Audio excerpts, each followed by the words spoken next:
안녕하세요. 이나무의 품질잡이 양쌤입니다. 여러분들을 품질경영의 세계로 안내합니다.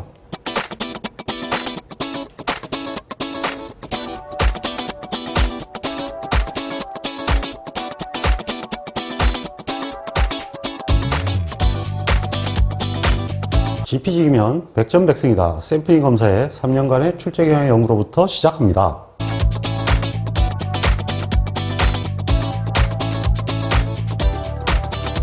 이 샘플링 검사는 대략 6문제가 출제가 되는데, 출제되는 것을 보면 보통 개론이라고 할 수 있는 앞부분에서 3문제가 나오고, 그 다음에 그 샘플링 검사는 규격하고 일반적인 샘플링 이론으로 구성되어 있는데, 규격이 3가지가 소개되어 있습니다. 그 3가지 형태의 유형이 각각 한 문제씩 출제가 되고 있습니다.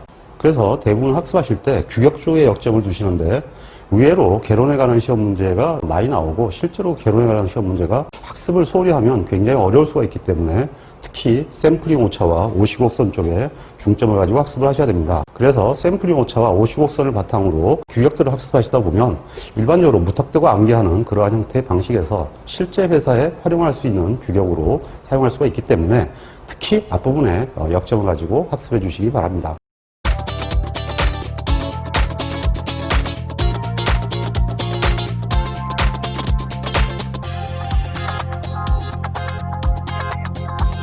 샘플링 검사에 대한 첫 번째 강좌는 검사에 관한 일반사항으로부터 시작합니다.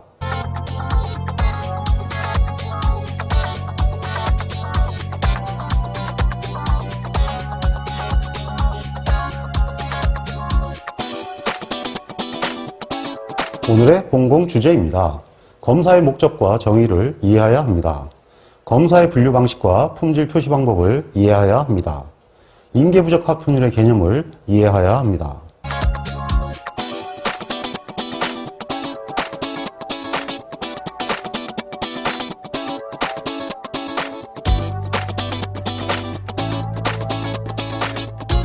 제1장의 첫 번째 주제는 검사의 정의입니다.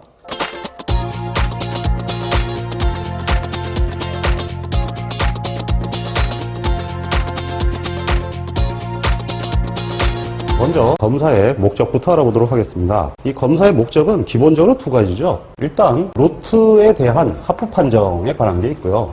그 다음에 그 제품에 대한 양불 검사의 2가지가 있습니다. 보통 이거는 개별 평가가 되고요. 이것은 로트 평가가 되죠. 그래서 처음에 통계학에서 말씀드린 대로 모집단, 즉 로트에 대해서 표본을 뽑아가지고 이 표본을 기준과 비교해서 평가를 하는 이러한 형태가 가장 기본적인 목적이고요. 이걸 가지고 보증사의 목적이다 이렇게 얘기를 합니다. 그래서 품질 보증을 위한 일반적인 검사 형태는 이 형태를 얘기하는 거고요. 그 다음에 일반적인 사람들이 생각하는 건 보통 양불검사죠. 이거는 이제 전수검사라고 얘기를 하는데, 요즘은 거의 로봇가 전담하고 있기 때문에 일단 사람이 하는 일은 많이 줄어들고 있죠. 그러다 보니까 어떤 시험 문제가 이렇게 나와 있더라고요. 로봇가 늘어나면서 점점 검사에 대한 효용 가치는 줄어들고 있다. 이렇게 황당한 문제가 나오는데 답은 뭐냐 하면은 맞다예요. 근데 실제로는 그 문제 출제한 사람이 정신 나간 사람이고, 그리고 실제로는 그건 말이 안 되는 얘기인 게 뭐냐 하면은 원래 이거는 검사가 아니라 선별입니다. 정의가 이렇게 돼 있는 거고, 실질적인 검사는 보증을 목적으로 하는 거죠. 그렇기 때문에 이 자체는 로봇이 아무리 늘어나도 지속적으로 될 수밖에 없습니다. 왜냐하면 이 품질 상태가 얼마인지를 어떤지를 모르는데 어떻게 거래가 되겠습니까? 그래서 품질의 상태를 확인시켜주는 행위이기 때문에 검사는 보증의 기본적인 툴이라고 할 수가 있고, 사실상 이것이 진짜 검사다 이렇게 얘기할 수가 있죠. 단 조선이나 이런 경우는 좀 예외가 되겠죠. 그래서 이러한 관계를 전수검사와 샘플링 검사를 통해서 알아보셔야 됩니다. 그 다음에 옛날에 나온 시험 문제들 보게 되면 포괄적 목적을 다 안겨놨어요. 그래서 공정관리도 검사다, 계량기관리도 검사다, 측정 시스템도 검사다 하는데, 이건 무슨 얘기냐 하면은 공정관리는 정상이다, 비정상이다, 계량기는 정상이다, 불합도가 문제가 있다, 측정 시스템은 측정을 정상적으로 했다, 못했다 이런 형태예요. 그러니까 판정을 하기 때문에 판정하는 것을 범검사의 개념으로 봅니다. 그래서 협력업체 등급 수준 결정 이런 것도 판정이 되겠죠. 그래서 판정이 된다면 무조건 검사에 잡는다 이렇게 얘기를 하고 있어요. 그러니까 검사를 그거는 폭넓게 해석한 거지 실질적으로는 사실 아니라고 봐야죠. 근데 시험 문제에서는 그런 식으로도 나오니까 그냥 검사는 일종의 판정하는 행위다라고 이해하면 쉽게 답을 고를 수 있을 거예요. 그냥 아까 틀렸다고 생각하지 마시고 어쨌든 판정하는 행위는 답으로 보시면 됩니다.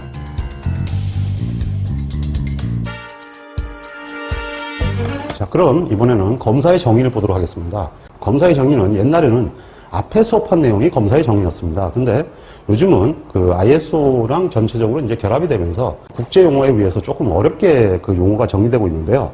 대표적인 것이 뭐냐 하면은 ISO 9000과 ISO 353-2를 들 수가 있는데 말이 어려운데 한번 볼까요?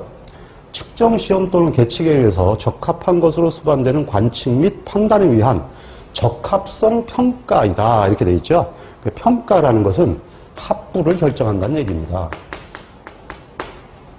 결론적으로 합부평가다 하는 걸 알 수가 있죠. 그리고 KSQ ISO 9000의 정의는 규정된 요구사항에 대한 하나 또는 하나 이상의 특성 및 특성치를 찾아내기 위한 활동으로 어떠한 특성에 대해서 비교를 한다 이런 얘기입니다. 근데 그를 해가지고 적합한지 확인을 결정한다 이렇게 얘기했거든요.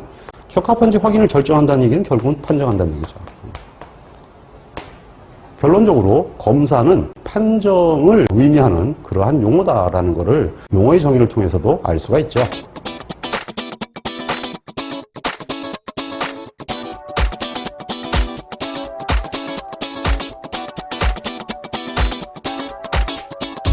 이번에는 검사의 분류와 품질 표시 방법에 관하여 학습합니다.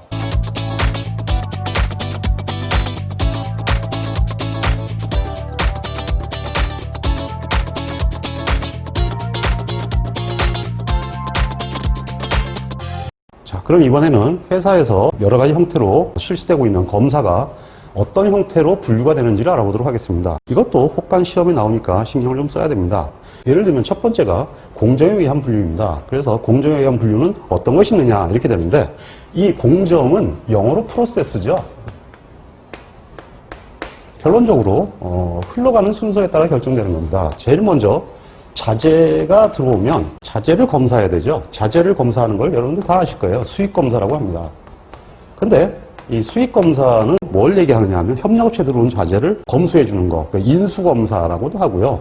입고검사라고도 하는데 수익검사라는 용어로 통일이 되어 있고요. 원래 자재를 들어왔을 때 검사해야 하는 개념은 옛날에는 그렇게 그 협력업체만 중심으로 되어 있는 건 아니기 때문에 초기의 용어는 구매품에 대해서 검사를 한다. 그래서 구입검사라는 말을 썼었습니다. 그러니까 원래는 구입검사라는 말이 더 큰 용어죠. 지금도 용어상으로는 더 큰 용어인데 워낙 거래가 협력업체와 모기업의 관계로 형성되다 보니까 수익검사가 주가 되어 있습니다. 혹시 구입검사로 나오더라도 틀린 게 아니라는 걸 아셔야 합니다. 그 다음에 자재가 투입이 되면 공정품이 되는데 보통 제공이라고 합니다. 공정에 있다 이런 뜻입니다. 이 제공에 대한 검사는 우리가 공정검사라고 보통 합니다. 그 다음에 제조 라인상에서 계속 중간중간 일어나는 거기 때문에 시험 문제는 혹간 중간검사라는 용어로도 나옵니다. 그 다음에 공정품이 마지막으로 완성되는 것이 제품이 됩니다. 그래서 제품으로 만들어지는 과정이 완성검사다 이런 말을 쓰고요. 그 다음에 자재가 마지막 단계에 일어나는 거죠. 그래서 최종검사다 이런 말을 사용하고 있습니다. 이거는 현장에서도 두 가지 용어로 보통 씁니다. 그리고 제품검사란 말로도 쓰는 현장이 많이 있습니다. 그리고 마지막으로 출하검사는 뭐냐 하면요. 제품이 마지막 단계는 상품이 되는데요. 상품은 거래를 목적으로 하는 것입니다. 물론 제품이 벌크 상태로 나가게 되면은 제품 자체가 바로 상품이 되고요. 제품을 상품화한다는 얘기는 포장을 한다는 얘기입니다. 그러면 포장을 해서 출고 계획대로 맞추게 되면 모기업과 협력업체 관계는 계약서상의 성적서를 작성하게 되어 있습니다. 그래서 상품으로 내보낼 때 반드시 성적서를 작성해야 되는데 그 성적서를 작성하는 검사를 출하검사라고 합니다. 그래서 흐름에 따라서 분류한 이 네 가지를 공정에 의한 분류다 이렇게 얘기를 합니다.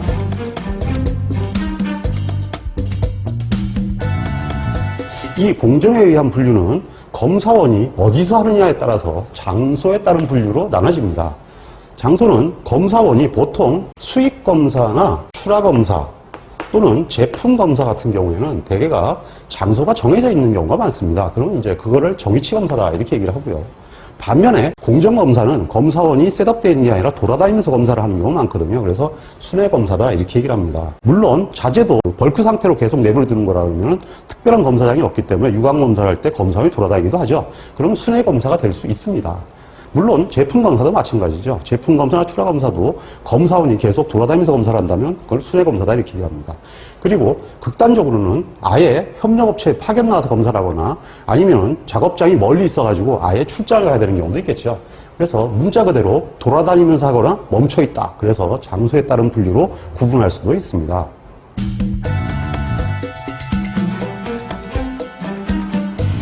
세 번째는 검사를 어떤 형태로 하느냐에 따라서 성질에 따른 분류라고 합니다. 어떤 얘기냐 하면요. 검사 대상품을 우리가 표본이라고 하는데 그 표본을 부셔버리는 검사. 이렇게 되면 이게 파괴검사라고 그러죠.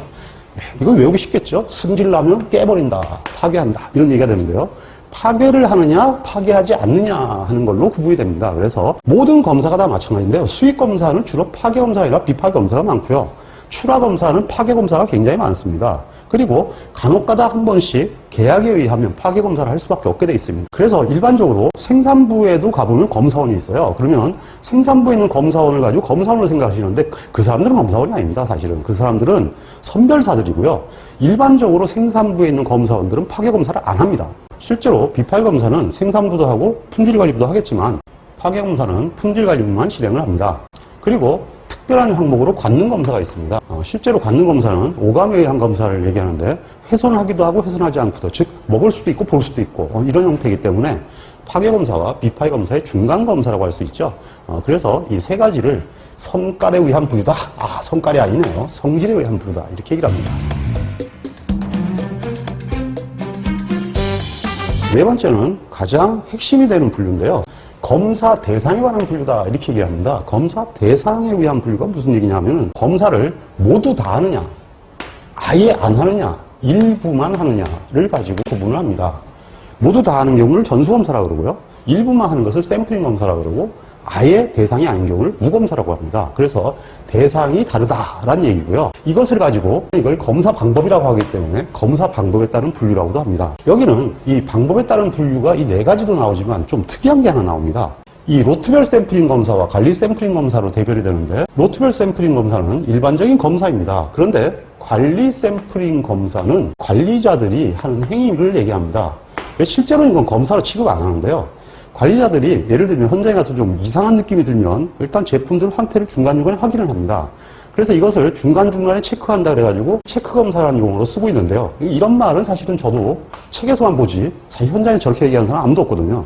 그냥 체크검사라고 합니다. 근데 그 상태가 검사가 될 수가 없는 게 검사는 정기적으로 하고 그것이 기록화돼야 되는데 체크검사는 기록을 안 하거든요.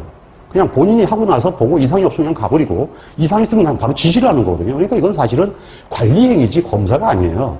근데 어쨌든 대상의 분류로 돼 있기 때문에 이 항목이 검사 항목으로 나오고요. 그리고 관리를 목적으로 하는 검사다 이런 말이 나오면 그냥 체크 검사다 이렇게 외우시기 바랍니다. 틀려도 시험 문제 나오니까 어쩔 수가 없습니다.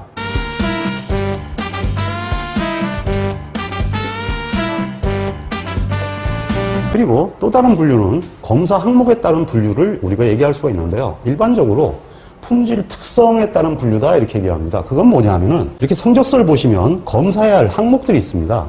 보통 어떠한 형태의 시방을 주고요. 그 시방에서 해당되는 검사 항목들을 일단은 나열한 뒤에 검사 결과를 기록하는 것을 검사 성적서라고 합니다. 근데 이 검사 성적서에 나오는 항목들을 우리는 품질 특성이라고 하는데 이런 것들이죠.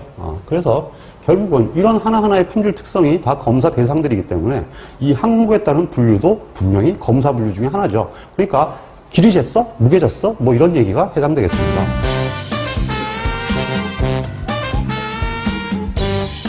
이러한 품질 특성에 대해서 KS 규격에서는 거래상 또는 계약을 목적으로 품질 특성에 대해서는 표시 방법을 명시하고 있습니다. 이것은 반드시 계약법상 지켜야 할 사항 중에 하나인데 어떠한 형태의 품질을 로트로 표시할 거냐 표본으로 표시할 거냐에 따라서 달라집니다.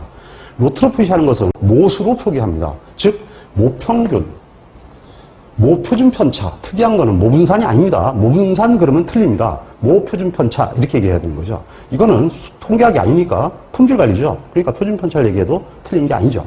그 다음에 부적합수 그리고 부적합품률입니다. P가 되죠. MP는 여기서는 취급하지 않습니다. MP는 표본수에 따라 변합니다. 그래서 확률 분포에서는 EX는 NP다 이렇게 배웠지만 실질적으로 그 자체에 대한 검증을 할 때는 P에 대해서 검증을 했었죠. 마찬가지로 로트를 표시하는 모수는 P가 모수지 NP는 모수가 아니다. 그렇기 때문에 부적합품률이 로트의 품질 표시의 항목 중에 하나가 되겠습니다. 반면에 표본의 품질 표시 방법은 통계량을 표본의 품질 표시로 합니다. 즉 실효평균 당연히 X바가 되겠죠. 그 다음에 실효표준 편차 당연히 S일 거고요. 그리고 범위 그러면 당연히 R이 됩니다. 그 다음에 부적합수는 어쩔 수 없이 똑같을 수밖에 없죠. 어차피 이거는 뭐 전체를 표기하는 평균 부적합수냐 아니면 어떤 특정 샘플의 단위의 부적합수냐의 차이는 있지만 어차피 표기는 같을 수밖에 없죠. 근데 한 가지 차이, 표본의 품질 표시는 부적합품 수입니다. 그래서 NP로 표시하게 되어 있는데요. 그러다 보니까 샘플링 검사는 이렇게 되어 있습니다. N개를 검사해서 X개가 분량이 나오면 합격, X개 이상 나오면 불합격이다. 그래서 X개를 AC라 그러죠. 이 샘플링 검사에서 표본을 대상으로 하는 검사 계약은 부적합품 수로 하는 이유가 바로 KS의 품질 표시 방법 때문에 그러한 관행에 따라서 결정된 것입니다. 그래서 다른 건 몰라도 반드시 이 정도는 알고 있어야 품질관리 담당자라고 할 수가 있죠.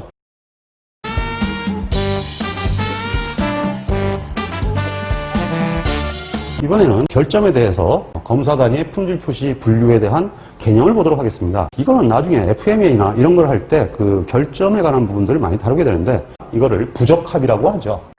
부적합이라고 하고요. 이 부적합은 분량 개수가 아니기 때문에 네 가지 형태의 단계로 나눠서 부적합의 상태를 구분하고 있습니다. 치명, 중, 경, 미 이렇게 구분을 하는데요. 일반적으로 이 구분은 해자도에 대한 것, 즉 위험에 대한 구분에 대한 분류 기준입니다. 일단 치명이라 그러면 즉 사람이 죽거나 사람이 다칠 수 있는 것, 그리고 또는 설기나 공정이 화재가 나거나 폭발할 수 있을 때 이런 것이 치명결정이 됩니다. 그 대표적인 것이 가스 같은 게 되겠죠. 가스 같은 경우는 잘못 따라도 폭발할 수 있으니까 가스통 같은 경우는 전수검사를 해야 됩니다. 이건 무조건 전수검사 대상이에요. 두 번째는 중결점입니다. 중결점은 그 자체를 사용할 수 없는 것, 이것을 중결점이라고 얘기합니다. 즉 기능이 상실된 경우죠. 예를 들면 우리가 흔히 얘기하는 고장 상태를 얘기합니다. 이건 불량하고는 관계가 없어요. 불량은 규격을 벗어난 거지 사용하지 못하는 건 아니거든요. 이건 아예 못 쓴다 이런 얘기입니다. 그러니까 일반적으로 고장 그러면 중결점이지 치명결점은 아닙니다. 그 다음에 세 번째는 경결점에 관한 구분입니다. 경결점은 예를 들면 요즘 와서 배터리가 10시간 못 가고 한 8시간, 7시간, 6시간 줄었어 이렇게 얘기를 하는데 그것을 우리는 성능 열화라고 하는데요. 그러한 형태의 성능이 조금씩 줄어서 사용하는데 불편하기 시작했다. 사용의 불편성을 얘기하는 것이 경결점입니다. 이런 것도 역시 마찬가지로 많을수록 문제가 되겠죠. 그래서 경결점 자체도 계약상에서 주 항목으로 등장합니다. 마지막으로 계약상으로는 크게 등장하지 않는 것들인데요. 이걸 미결점이라고 합니다. 미결점은 흔히 이런 겁니다. 긁혔어. 즉 가치가 저하했다. 외관에 흠이 발생했다. 뭐 이런 것들을 얘기합니다. 그러니까 사용하고는 전혀 관계가 없는 거죠.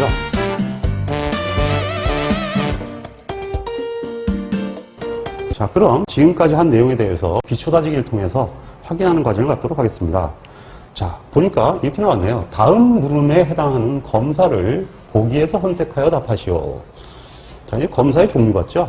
시험을 하면 상품 가치가 없어지는 검사는 그러면 때려부신 거죠, 뭐. 그래서 이거는 파괴 검사가 되겠네요. 제조 공정의 관리, 품질 수준의 체크, 그러면 이거는 체크 검사입니다. 근데 보기에 체크 검사가 없죠? 관리 샘플링 검사 이렇게 되는 거죠. 그리고 검사의 성깔에 다른 분류, 때려부시는 거 뭐 이런 거 아니겠습니까? 때려부시는 게 뭐가 있나요? 파괴 검사가 있네요. 그리고 그런 비파괴가 있고 또 하나는 파괴도 되고 비파괴도 되고 중간자적 입장에 있는 거, 관능 검사죠. 그래서 파괴 검사와 관능 검사가 여기에 해당합니다. 이와 같은 내용들이 객관식 시험에도 나오니까 기출문제를 통해서 익혀두시기 바랍니다.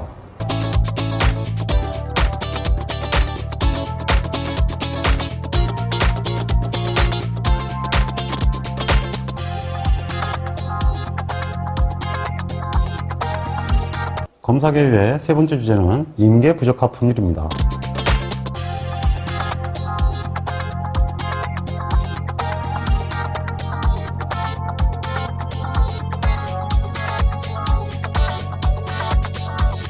이번에는 임계 부적합품률에 대해서 알아보겠습니다. 임계 부적합품률은 전수검사와 무검사가 균형을 이루는 공정 부적합품률을 뜻합니다.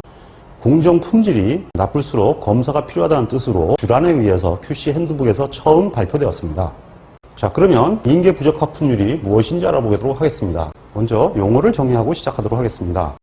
제품 하나당 검사하는 비용을 A라고 합니다. 그러면 만약에 전수검사를 한다면 당연히 AN1이 됩니다.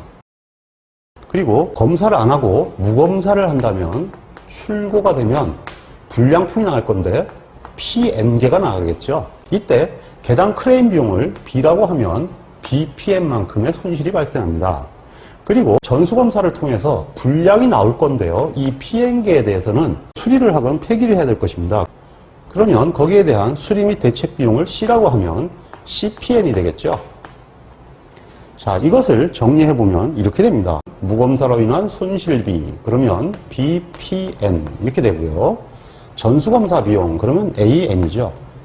근데 전수검사 비용에다가 불량품 처리 비용을 고려한 것, 즉 C를 고려하면 AN 플러스 CPN이 됩니다. 여기서 인계 부적 하품률이란 전수검사 비용과 무검사 비용이 같아지는 걸 알았습니다. 그러니까 결국은 AN은 BPN이 되는 점이라고 했는데 그것은 이때의 불량률이 되겠죠. 계산을 해보면 이때 불량률은 B분의 A라는 공식이 나오게 됩니다. 그리고 불량품에 대해서 어떤 처리를 하지 않느냐 이렇게 얘기하면 CPN의 비용이 나오는데 이것과 얘가 같아지는 점은 이때 불량률이 되겠죠. 이걸 계산해보면 이번에는 이퀄 AN 플러스 CPN이니까 N이 다 약분되겠네요. 그러면 P끼리 묶으면 B-CP가 되고 A가 되겠죠. 그러면 결론적으로 P는 어떻게 되느냐? B-C분의 A입니다. 이 두 개 공식을 한꺼번에 얘기하면 인계 불량률은 A, B, C 외우기 좋죠. 근데 이 공식이 중요한 게 아니고요. 사실 주란이 이걸 얘기한 의도는 이겁니다. 지금 현재 부적 하품률이 여기가 됐던 간에 분명한 건 뭐냐면은 부적 하품률이 낮으면 무검사가 가장 이익이란 얘기입니다. 근데 부적 하품률이 높으면 어떻게 됩니까? 부적 하품률이 높으면 전수검사 비용이 가장 싸죠. 쉽게 해서 검사를 하는 게 이익이란 얘기입니다. 이 주란이 QC 핸드북을 발간하던 시절은 1950년대 초기입니다. 그 시절의 기업들의 품질 상태는 매우 좋지 않았습니다. 근데 대개가 검사 비용을 과외 비용으로 생각했거든요. 근데 이 그림을 던진 겁니다. 야, 봐봐라 이거죠. 품질이 좋지 않으면 검사를 하는 것이 더 이익이다. 이런 얘기를 함으로써 사람들이 이거 검사도 하는 게 좋은 거네. 이런 생각을 갖게 됐고요. 그리고 실제로 이 자체에서 발전된 이론이 바로 품질 비용입니다. 그래서 주란이 직접 품질 비용을 먼저 얘기하지는 않았지만 주란을 품질 코스트를 가장 먼저 제시한 그런 학자로 일반적으로는 기술들을 하고 있습니다.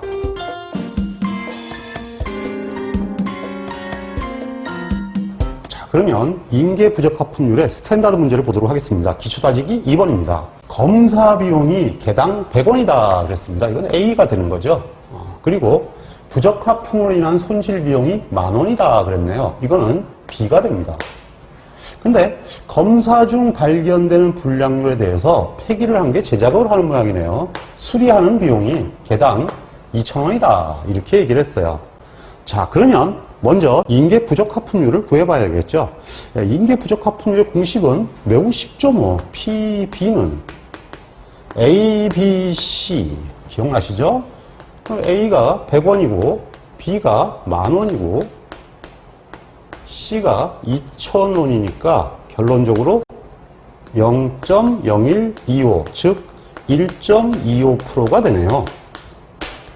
자, 그러면 이렇게 된다는 얘기죠.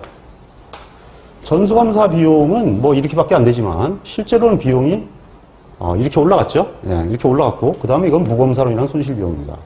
자, 이 마주친 점이 1.25%라는 얘기가 되죠. 물론 여기는 손실 비용이 되고 여기는 부적 하품률이 됩니다. 자, 이것이 중요한 게 아니라 실제로 중요한 것은 아까 검사를 하는 것이 좋다 이렇게 얘기를 했는데요. 실제로 이 회사의 공정 불량률은 2%라고 그랬습니다. 그러니까 결국은 인계 불량보다도 불량률이 높다는 얘기죠. 그러니까 여기는 당연히 어떤 게 좋다는 얘기예요. 아무리 봐도 이거는 검사하는 것이 검사를 안 하는 것보다 훨씬 이익이죠. 그러니까 당연히 이거는 검사를 하여야 한다 이렇게 되는데요.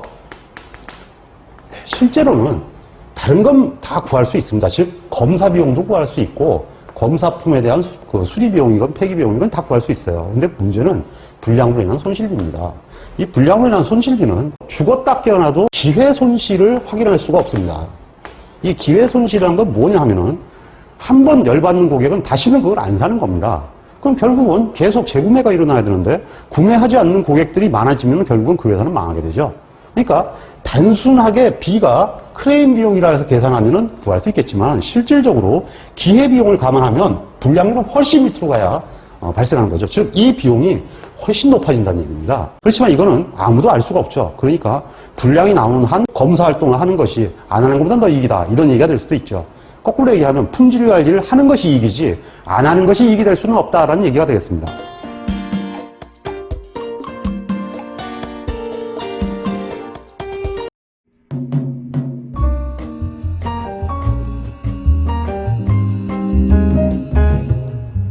품질을 계산하는 것은 우리에게 매우 중요한 과제입니다. 품질을 계산하기 위해서는 반드시 측정이라는 과정을 거쳐야 합니다. 측정할 수 없으면 계산할 수 없기 때문입니다. 우리는 통계적 품질 관리를 통하여 측정 기술을 배우고 있습니다. 끝까지 학습하셔서 훌륭한 품질 엔지니어가 되시기를 기원합니다. 홍콩 파이팅!